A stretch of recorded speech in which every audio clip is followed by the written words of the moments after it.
Hi అందరికీ కూడా happy independence day మరియు శ్రావణ 4వ శుక్రవారము శుభాకాంక్షలు.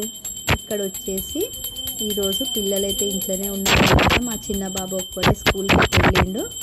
ఇప్పుడు వాడు కూడా 11 o'clock అయితే వచ్చేసిండు అన్నమాట. ఇక్కడ వచ్చేసి నా పూజ తొందరగా అయితే చేసుకున్నాను అనమాట. ఈరోజు పని తొందరగా చేసుకొని ఇట్లా పూజ మీద అయితే కూర్చున్నాను అనమాట. అమ్మవారికి ఫ్రైడే అయితే ఉప్పు దీపం పెడతాను కదా, ఈరోజు కూడా మంచిగా పూజ అయితే చేసుకున్నాను. ఇట్లా మంచిగా హారతి పాట పాడుతూ ఆ అమ్మవారికి లక్ష్మీదేవికి అయితే హారతి అయితే ఇస్తున్నాను అనమాట. ఆ అమ్మ లక్ష్మి అనుగ్రహం మీకు మాకు మనందరికీ కూడా ఎల్లప్పుడూ ఉంటుందని అయితే మనస్ఫూర్తిగా కోరుకుంటున్నాను.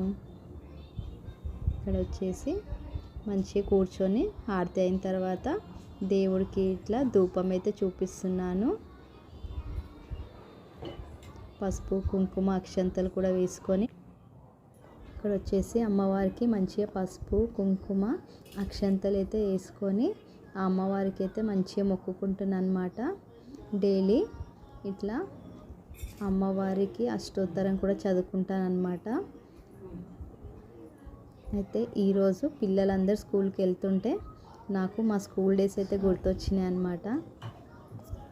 మంచిగా వైట్ డ్రెస్ వేసుకొని ఎంత బాగా తయారైతే వెళ్తుండే, అన్నిట్లో పార్టిసిపేట్ అవుతుండే అన్నమాట. ఆ రోజులైతే మళ్ళీ రావు కదా. ఈరోజైతే నేను ఒక అమ్మాయికి అయితే మంచిగా మరాఠీ స్టైల్లో అయితే శారీ కట్టి మేకప్ కూడా వేసిన అనమాట. నాకు వచ్చినంత అయితే వేసిన ఆ అమ్మాయికి రెడీ కూడా చేసిన అనమాట. ఆ అమ్మాయి ప్రోగ్రాంలో పార్టిసిపేట్ అవుతుందంట. అయితే నాకైతే మంచిగా అనిపించింది అడిగితే. ఆ వ్లాగ్ కూడా పెడతా అనమాట. ఈరోజు నా పూజా వ్లాగ్ అయితే ఇంతే. ఈరోజు నా ఫ్రైడే వ్లాగ్ పూజ అయితే ఇంతే. ఉంటాను మరి. బాయ్ అందరికీ.